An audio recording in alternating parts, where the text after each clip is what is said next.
आदाब, नमस्कार, अस्सलाम वालेकुम नाज़रीन। पल पल न्यूज़ के न्यूज़ रूम से मैं हूं आपके साथ नदीम अकरम।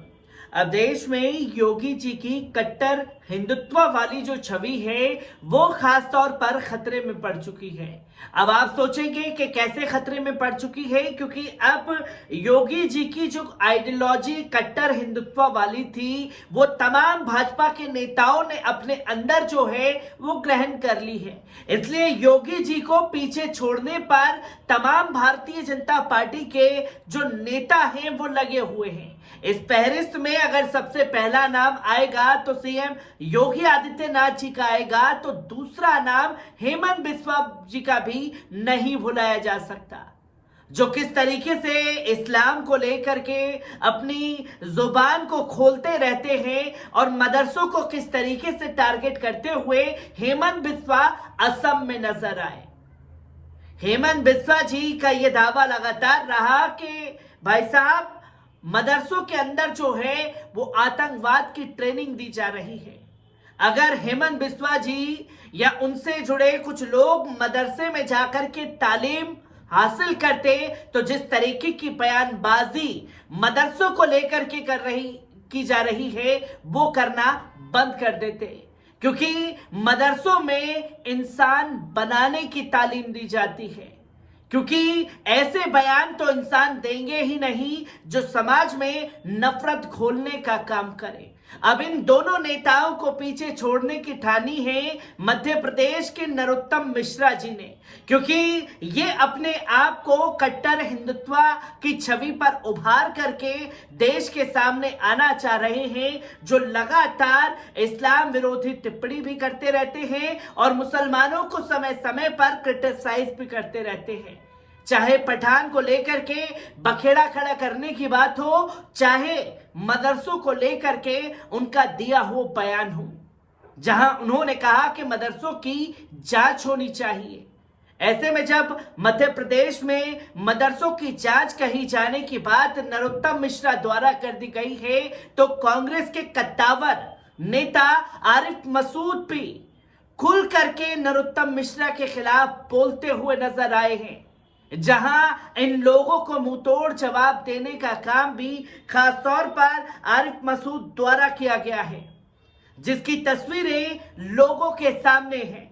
आपको बता दें कि मध्य प्रदेश में पठान फिल्म के लगातार हो रहे विरोध के बीच अब मदरसों को लेकर हो रही राजनीति ने पारा गरमा दिया है। गौरतलब है कि रविवार को प्रदेश के गृह मंत्री ने कहा था कि मदरसों में पढ़ाई जाने वाली पाठ्य सामग्री की जांच होगी।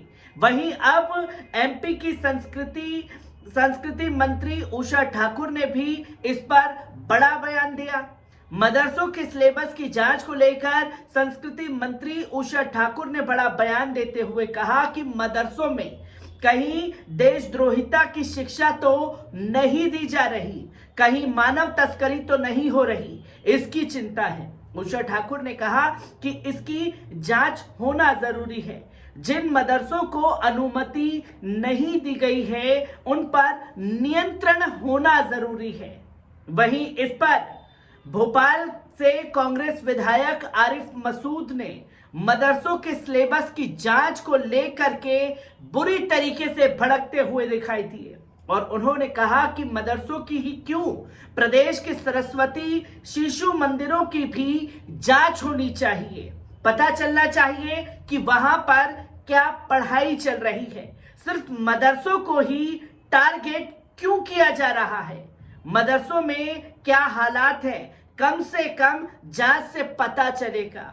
3 साल से मदरसों को मध्य प्रदेश सरकार ने फंड देना बंद कर दिया है, केंद्र सरकार ने भी फंड देना बंद कर दिया है। क्या इसके ऊपर कभी आप लोग बोलेंगे? इसी के साथ साथ आरिफ मसूद के सरस्वती शिशु मंदिर की जांच करवाने की मांग पर उषा ठाकुर ने कहा कि सरस्वती शिशु मंदिर की भी जांच करा लें, हमारे यहाँ सनातन के संस्कार दिए जाते हैं। गौरतलब है कि मैं राज्य बाल संरक्षण आयोग दतिया समेत अन्य जिलों के मदरसों का औचक निरीक्षण किया था इस दौरान आयोग ने दावा किया कि कुछ मदरसों में बच्चों को उर्दू पढ़ाई जाती है, साथ ही कुछ मदरसों में आपत्तिजनक सामग्रियां भी पढ़ाई जाती हैं। सीधा सवाल उषा ठाकुर जी से कि वो आपत्तिजनक सामग्री क्या है? जो अरबी पढ़ाई जा रही है, क्या वो उन्हें आपत्तिजनक शब्द लगते हैं? यह सबसे बड़ा सवाल जो है वो खड़ा हो जाता है। और मदरसों के साथ साथ तो मैंने यूपी के दौरान भी ये कहा था कि तमाम शाखाओं की भी जांच होनी चाहिए कि वहां किस तरीके की ट्रेनिंग दी जाती है। सिर्फ मस्जिद मदरसों को ही टारगेट करने की राजनीति क्यों की जा रही है? ये सबसे बड़ा सवाल जो है मध्य प्रदेश में इस वक्त खड़ा हो रहा है, क्योंकि तालीमुल इस्लाम से जुड़ी किताबों को लेकर के कटघरे में खड़ा करने का काम मध्य प्रदेश के भारतीय जनता पार्टी के नेताओं ने किया है।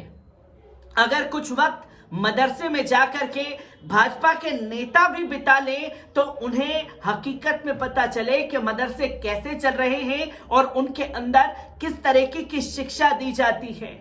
और यकीनन जब मदरसे में जाएंगे तालीम लेने के लिए तो बेहतर इंसान बन करके आएंगे, जो समाज में रहने का, उठने बैठने का तरीका हमारा मदरसा सिखाता है, जिसकी तस्वीरें लोगों के सामने हैं। क्योंकि आपको बता दें कि सितंबर में उत्तर प्रदेश के बाद मध्य प्रदेश में भी मदरसों का सर्वे शुरू हुआ था। इसे लेकर सरकार का रुख साफ था कि जो भी गैर कानूनी मिलेगा उस पर कड़ी कार्रवाई होगी। उस समय राज्य की संस्कृति मंत्री उषा ठाकुर ने मीडिया से खास बातचीत में कहा था कि मदरसा बोर्ड और शिक्षा विभाग की अनुमति के बिना चल रहा है, मदरसों पर कार्रवाई की जाएगी।